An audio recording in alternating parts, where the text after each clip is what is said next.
All right, welcome. My name is Sally Flashberger and I work with Disability Rights Wisconsin.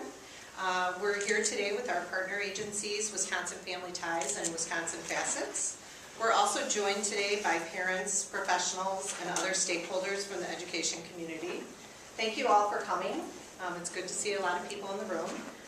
Today we are issuing our new report that compiles 2 years of data from the 2012-2013 and 2013-2014 school years on the use of seclusion and restraint in our public schools across the state. In 2009, our agencies collaborated on a report that revealed a critical need for regulation around harmful practices of seclusion and restraint in our public schools. Research continues to confirm what we pointed out at the time. In addition to the risk of causing physical and emotional harm, seclusion and restraint are neither therapeutic nor effective in improving behaviors. Stakeholders across the state came together, and in 2012, landmark legislation was enacted to provide regulations and protections around the use of seclusion and restraint in our public schools. The law has several key components, including prohibited certain forms of restraint, such as mechanical or chemical restraint, and limiting the use of seclusion and restraint to situations where there's imminent risk to physical safety. Schools are also required to notify parents and prepare a report on each incident of seclusion and restraint. School districts annually submit the number of incidents of seclusion and restraint to their local school boards, but there is no current statewide reporting required. In the fall of 2013, Disability Rights, Wisconsin Family Ties, and Wisconsin Facets sent an open records request to all school districts in Wisconsin to begin to gather this data. This was not a small undertaking, but did result in the first real numbers on how often seclusion and restraint were being used and how many students were involved. The numbers were unfortunately high, and we also learned that there was great confusion around the particulars of the law.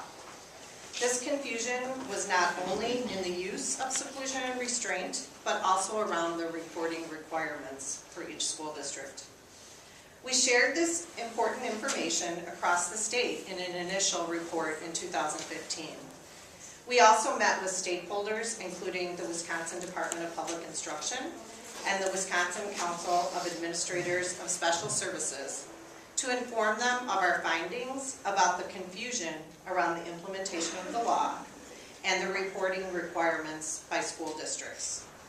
In 2014, we pursued a second open records request to gather the 2013-14 data.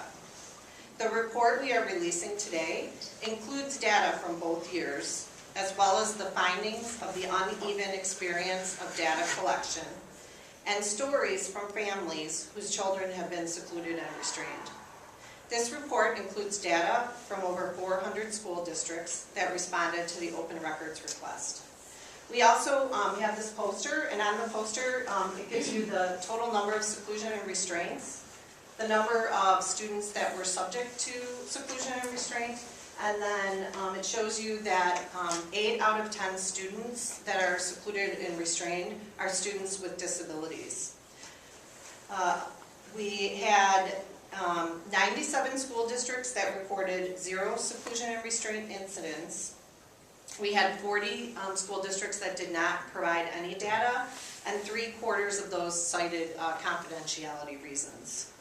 The report highlights great discrepancy in how districts across the state report their data, continued confusion on the definitions of seclusion and restraint, and significant concerns with the role of law enforcement officers in restraining students. We also see a lack of parent notification when these practices are occurring. The report concludes with our recommendations on improving the current law in these and other areas. We deeply appreciate the individuals who have come to speak this morning to share their stories about seclusion and restraint. Their experiences highlight how far we have to go, but also point towards future opportunities to strengthen Wisconsin law for the safety of all our students. Thank you for attending, and let me introduce our first speaker, Marcia Dewey.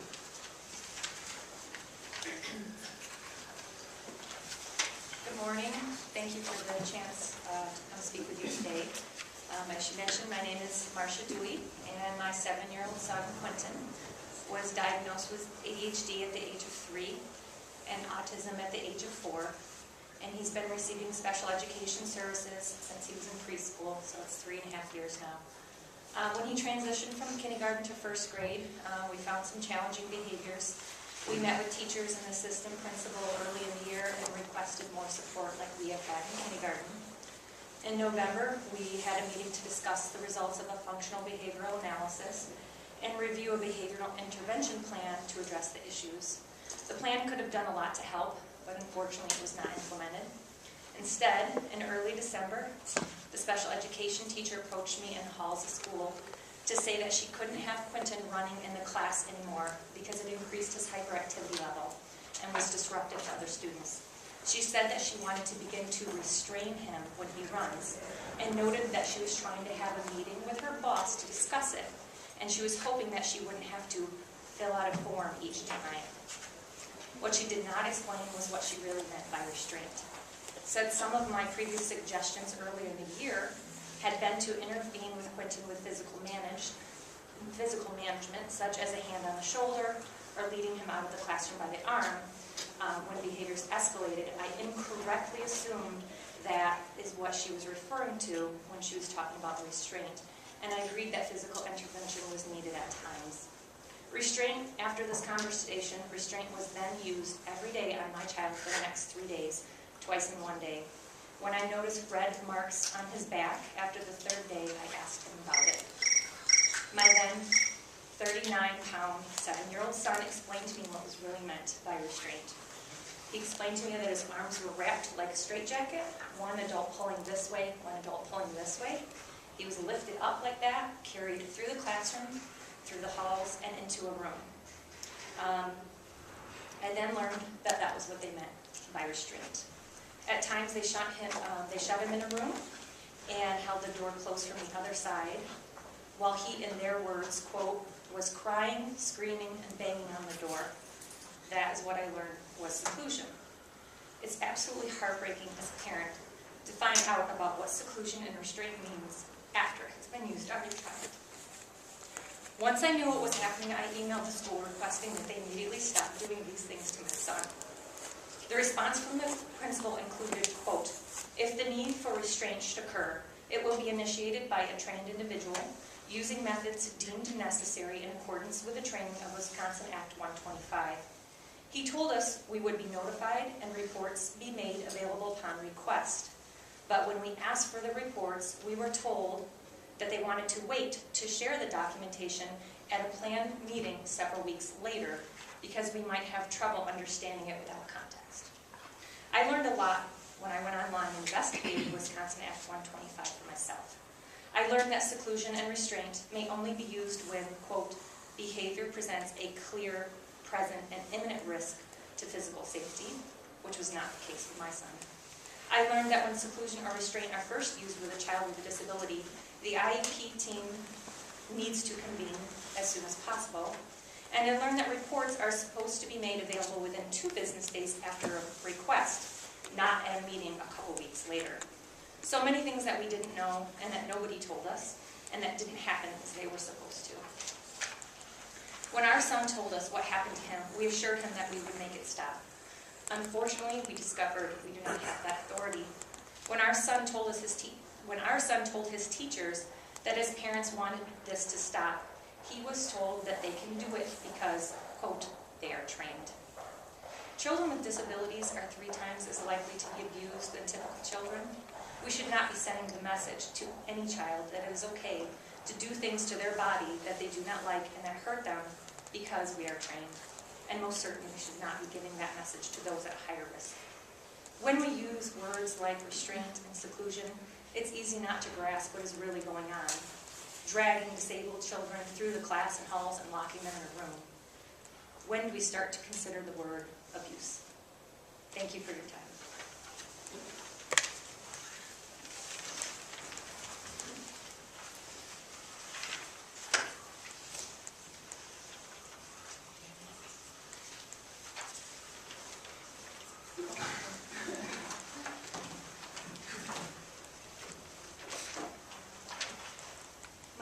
Amy Puccio, and I'm the proud mother of a highly intelligent 8-year-old son who has a huge imagination and loves to be funny.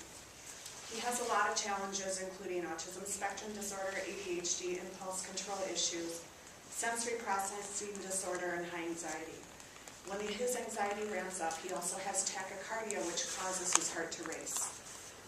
The start of my son's school year in Madison was a seclusion and restraint nightmare for him and for our entire family. In less than a month at school, there were 20 restraints and 27 seclusions done on my son. Most of these I was never called. Sometimes I was only told that my son had an episode, and I had no idea there were required reports and I could ask for them. When I finally saw all of the seclusion and restraint reports, I wanted to die. I could not believe it. I was in shock. The first seclusion lasted around 15 minutes, but this increased with every incident. My son would be expected to self-calm alone in an empty room with the door held shut. This is something that he doesn't have the ability to do, especially without sensory and calming tools to help him. Eventually, my son, as smart as he is, figured out ways to get someone to come inside and help him. One of the things that he did was try to choke himself, which made the staff think that he was trying to self-harm. But he later told me that that was the only way that he could get someone to come in. The seclusion kept getting worse until one awful incident where my son was put into a seclusion room screaming in a high anxious state with his heart racing for 2.5 hours. No one called me for almost 2 hours to let me know what was going on. By the time I got there, he was exhausted, very shaky, and had almost no voice. He was traumatized and afraid to go back. My daughters also attend the same school and had to hear their little brother screaming for help. There was one time my 13-year-old was in her classroom and could hear her little brother screaming, help me, they're hurting me." She tried to get up and go help calm her brother, but her teacher wouldn't allow her to go. This was horrible for her to experience and not able to do anything for him. Things got so bad that I ended up hospitalizing my son after the possibility of law enforcement had been brought up. The school had made a plan that they would call law enforcement if seclusion ran longer than 30 minutes. I was not willing to risk an emergency detention and having my 8-year-old son sent 3 hours away from my home. If only we could have worked together with the school to figure out my son's triggers and find ways to help him. Instead, he had to go through the trauma of being shut alone, screaming in a room, which just made everything worse for everyone. As a result of my son's experiences at school, when he's having a meltdown at home and he needs to go to his room, shutting the door is no longer an option. Shutting the door upsets him horribly and makes it even harder for him to calm down. His room used to be a space of quiet and peace for him, where he loved to shut the door while he played and used his imagination. We are now almost 4 months from when he was last at that school, and he still gets frightened by what happened. It is very important that I let you know that once our school district student services and behavioral specialist team became aware of what was going on with my son, they did step in to help us. They moved quickly when they realized the severity of what had happened, but a lot of damage has already been done. My son is now at a school that gets him. They are working within his realm and high intellect abilities and doing their best to make him and me comfortable. They document everything and give me full access. They have identified triggers and learned from him on what works and what doesn't in a few short months. Full transparency is as it should be. Safety is still an issue, but his new school is doing everything they can because they know that when that door is shut or he is restrained, he goes right back to that scary place. The most important thing that I want you to take away from this is that we have to find ways to help our kids and address their needs without adding new trauma to their lives. We need to understand that this is not just my son and one particular school, that this is happening all over the state. We have got to find better options because as far as I'm concerned, secluding and restraining a child is no option at all. Thank you for listening to my story.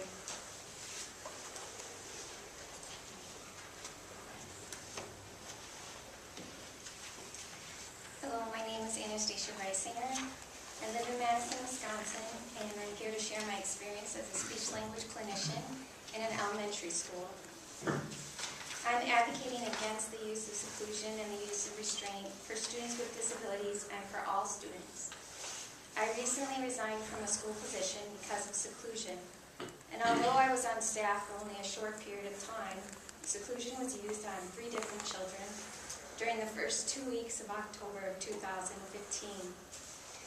The practice of isolating students in rooms known to educators as seclusion is occurring in our schools, which is evident from the report distributed today. Seclusion is inhumane, it's abusive, it is harmful both physically and mentally to those subjected to it and the people who witness it.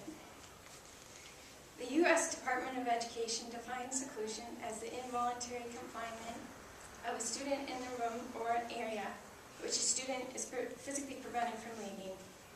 It should not be confused with a timeout, which is a behavior management technique implemented for the purpose of calming.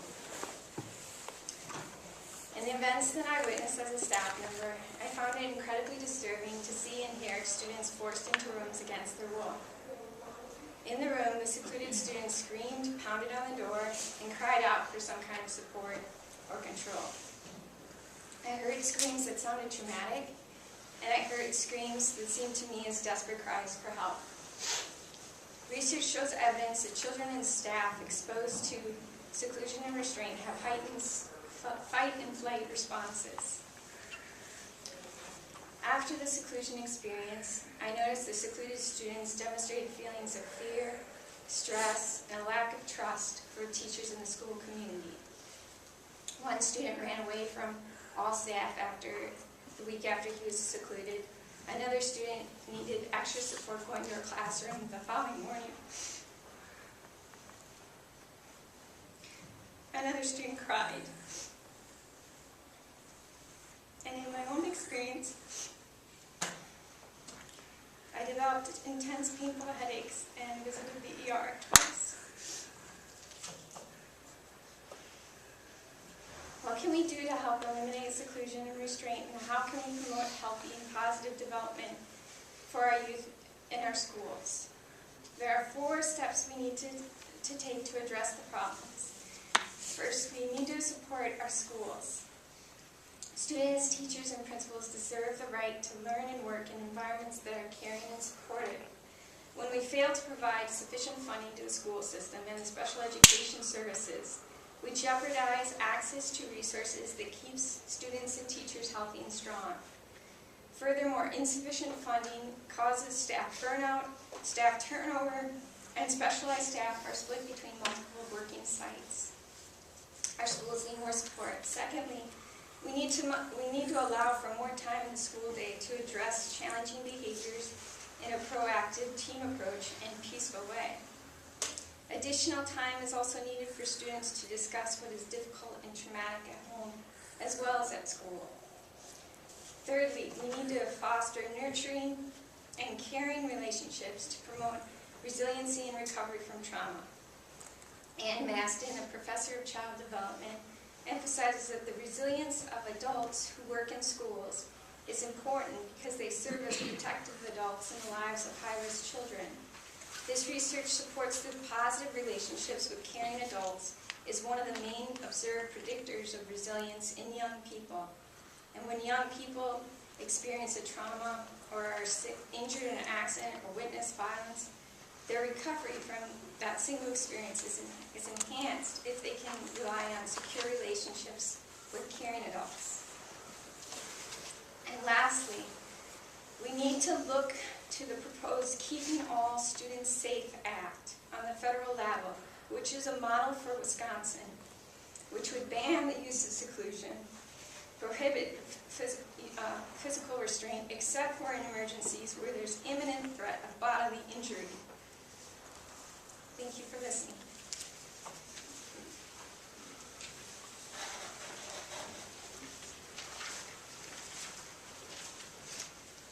Hi, my name is Rebecca Pitch. I'm here to share my son's story of how he was physically restrained and put in the seclusion room at his school, and what that did to him and to our family.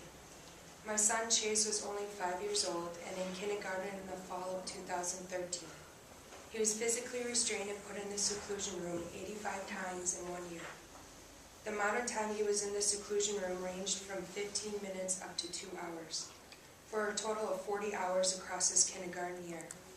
The seclusion room and physical restraint was not a part of Chase's IEP plan.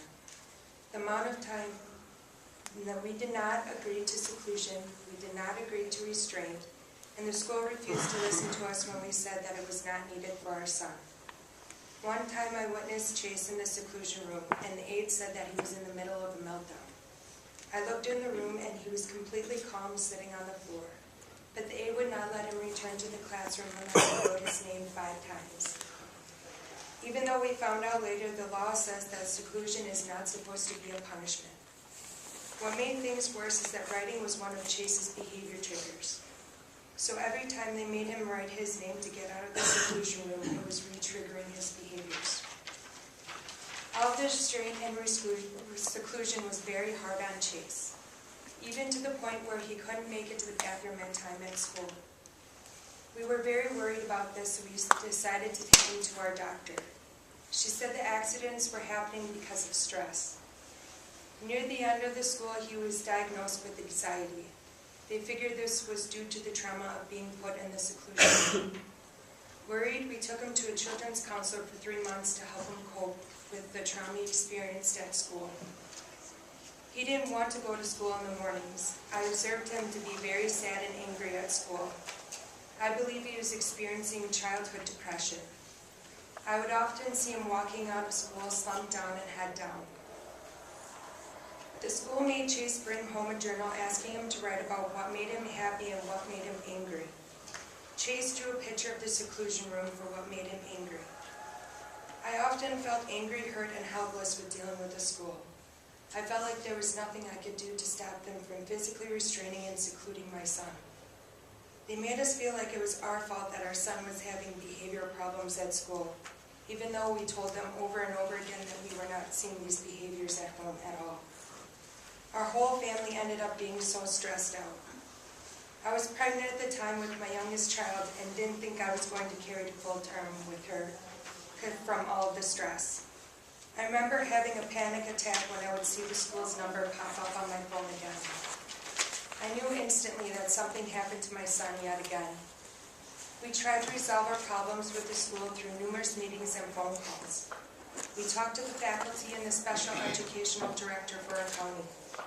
We even tried a mediation meeting with the school, but none of it helped our family. I ended up filing a complaint, and we did get a letter from the Department of Public Instruction confirming that my son had missed a lot of education.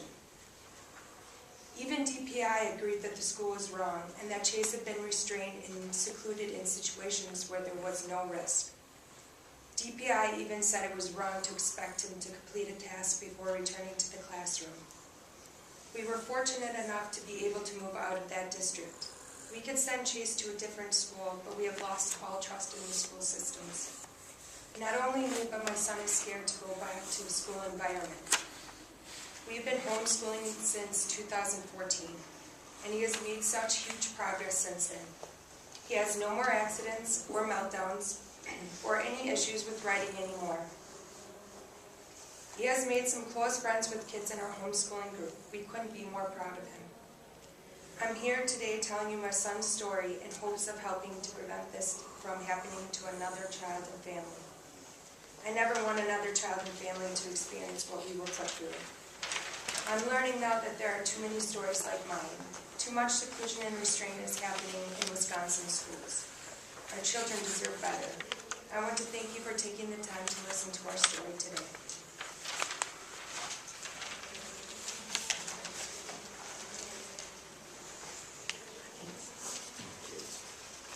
Good morning. My name is Joanne Yumke, and I'm the Policy Director for Wisconsin Family Ties. Our organization provides peer support, parent-peer support for families of children and youth who have social, emotional, behavioral, and mental health needs.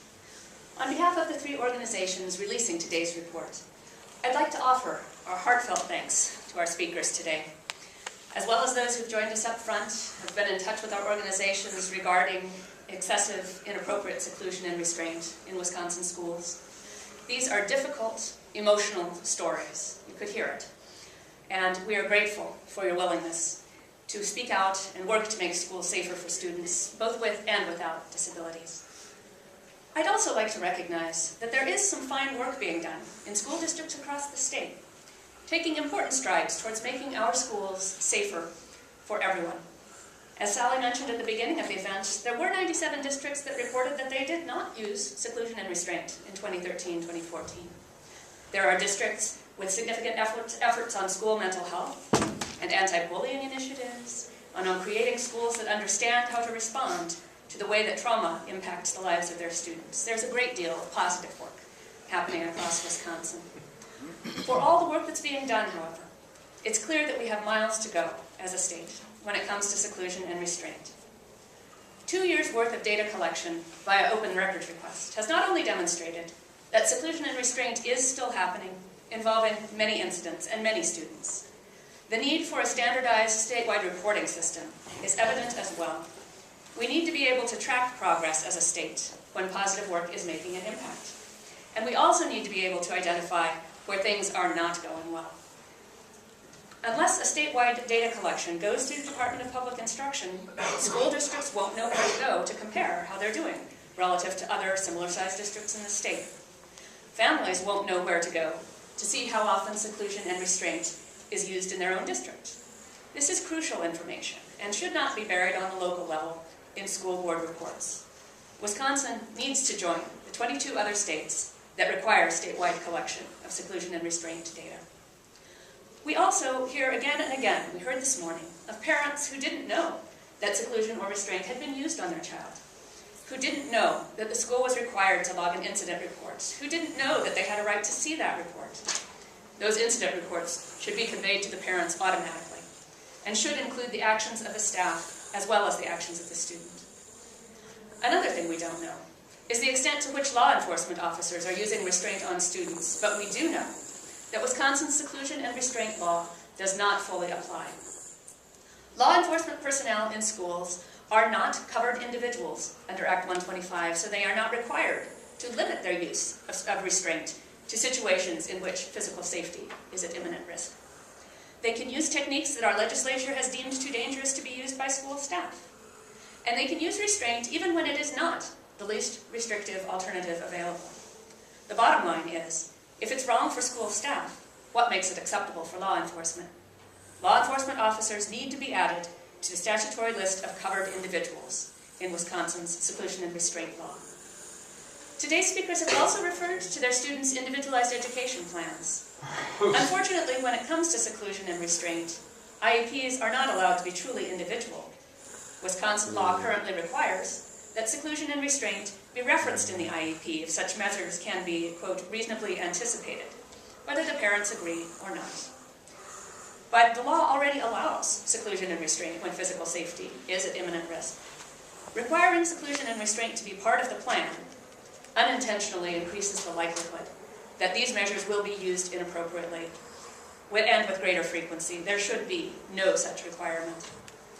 Finally, staff training requirements should be focused on prevention of the need for physical restraint rather than the current emphasis on, and here I quote from the law again, training in the use of physical restraint. Positive behavior supports, conflict prevention and management, understanding behavioral antecedents, de-escalation and safety should be at the pinnacle of what it means to be trained. We invite you to see the full set of recommendations starting on page 8 in the report, including additional recommendations around debriefing after seclusion and restraint incidents, as well as expanding the law to apply to all schools that receive public funding. Taken together, these common sense recommendations for improving the statute can move us toward making seclusion and restraint in Wisconsin schools transparent and rare, and reduce the inherent risks. With that, I would like to thank our speakers yet again, and open the floor for any questions. I was just going to make a remark. My name is Sushi, and I'm an LPN.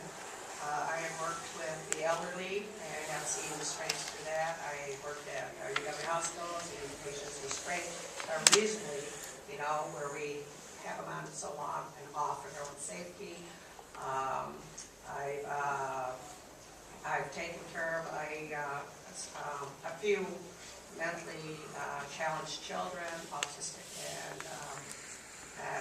the one I took care of for 6.5 years one year, we were stuck in this small room, like a cage, all day long. And we have to suction him and change his diaper in this room. And we have to, and he could go into have seizures. And he, we have to run across the hall to wash our hands, you know, after we change his diaper and suction him and everything. And both, I would say, me and the other nurses felt like a caged animal. And then what do you think about my client? How did he feel? And then a lot of times he's in with just as nurses all the time, either in his room. I like to take him out for walks, you know. He loves to go out for walks. He's 2 donuts in the snow and stuff. But anyways, otherwise, pretty much what he likes to be is, a lot of times we used to go to the gym with the kindergartners, and we would run around the gym with him, and he'd laugh, and he just loved it. And they took it away, and pretty much we were just stuck in that room all day long. Once in a while we get out for recess, but otherwise we're stuck in a room like a caged animal. Thank you. Okay, yeah. Do you think it's realistic to say that schools should never use this? I mean, is the ultimate goal here to say that seclusion and restraint would no longer be used in schools anymore?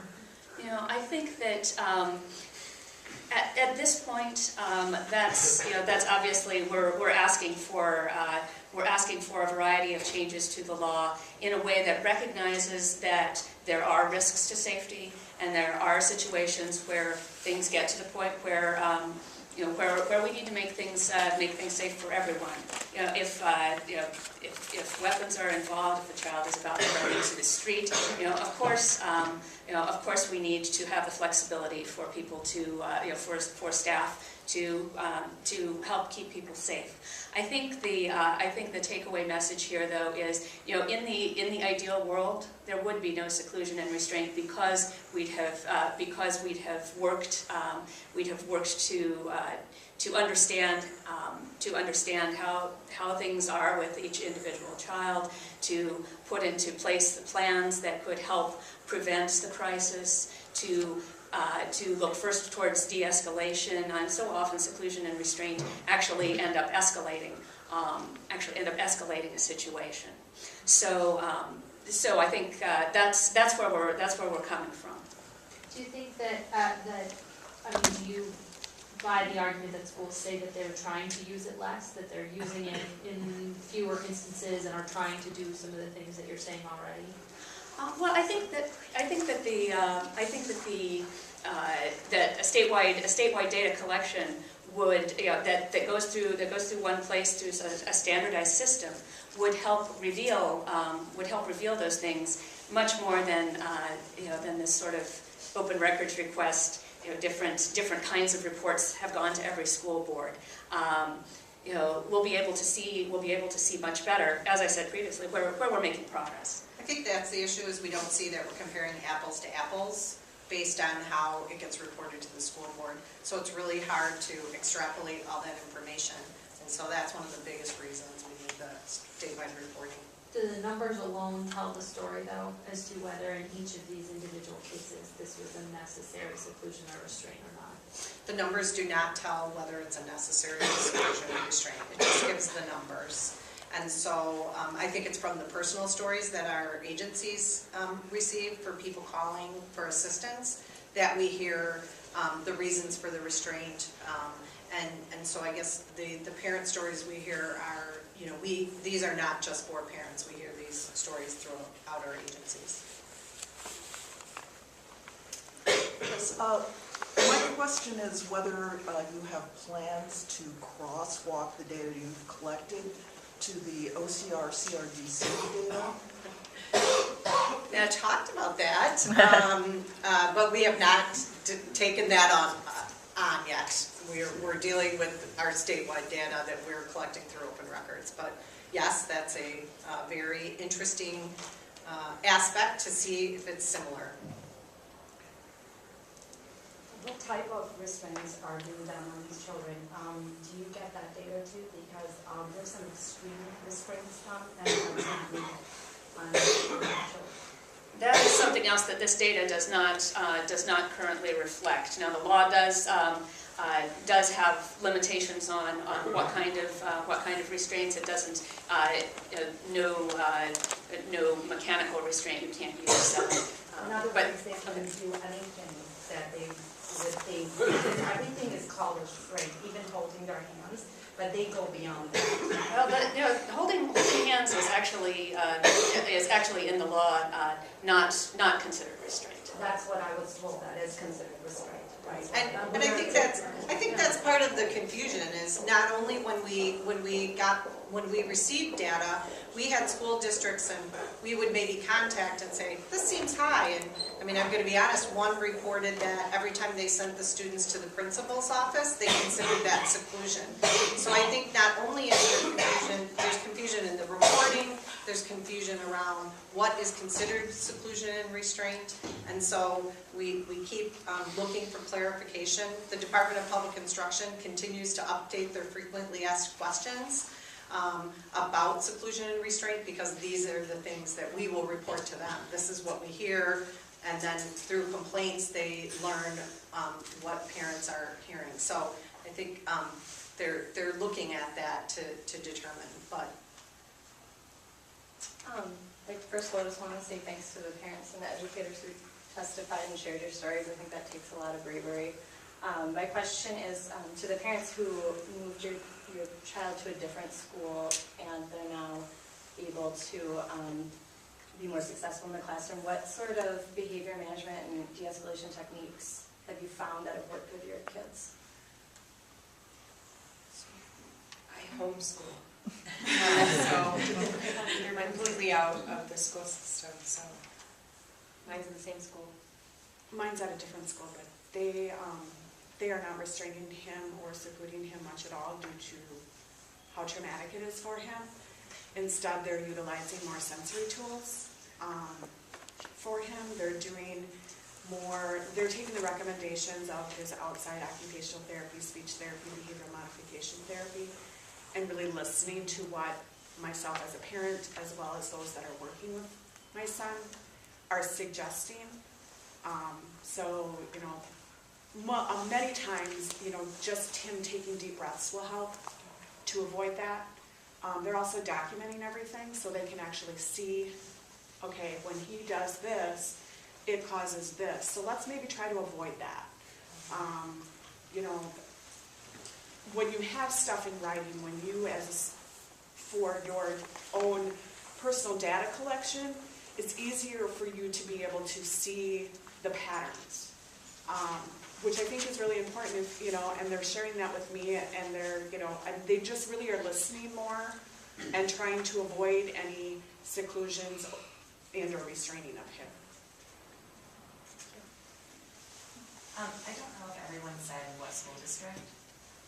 We could just have, I just think it'd be interesting. Madison. it's up to you guys. New Berlin. Brilliant. Madison. Deerfield. Baby Forest for my nephew. The 20,131 figure of incidents from the 13-14 school year, is there a comparable number for the 12-13? Yes, it was very close. Up or down any, or is that not an apt comparison? I think it was just down a little. It's almost exactly. We can get it. Yeah, we can. We have a copy of that. It's online too. So. Do you collect data or have documentation on the training of the school staff, like nonviolent crisis intervention training, or? We don't collect that data, but school districts can, there is some prescriptive language in the legislation that talks about that, but school districts can choose a particular kind of package, and there is requirements of training and retraining, and so those requirements are in the law, and districts are supposed to keep records on when people are trained, and how many people are trained. The requirement is that there's one person in a building, so if you really need to have somebody in a building, at least one person trained, but it doesn't mean that there's lots and lots of people trained. Do you believe you might have a sponsor for legislation here, and do you think it has a chance to get in before the clock runs out? This session is obviously heading to a close very quickly. I think that we are looking at something for next session most likely, but we have the data now. Now's the time to let you know.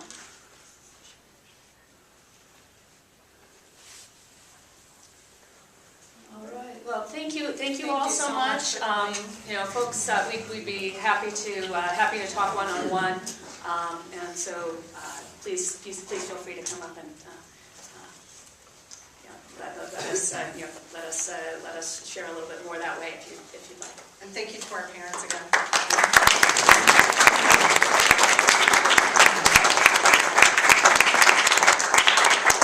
Folks are welcome to take a copy. Oh, yes, you can take a report if you're in the room.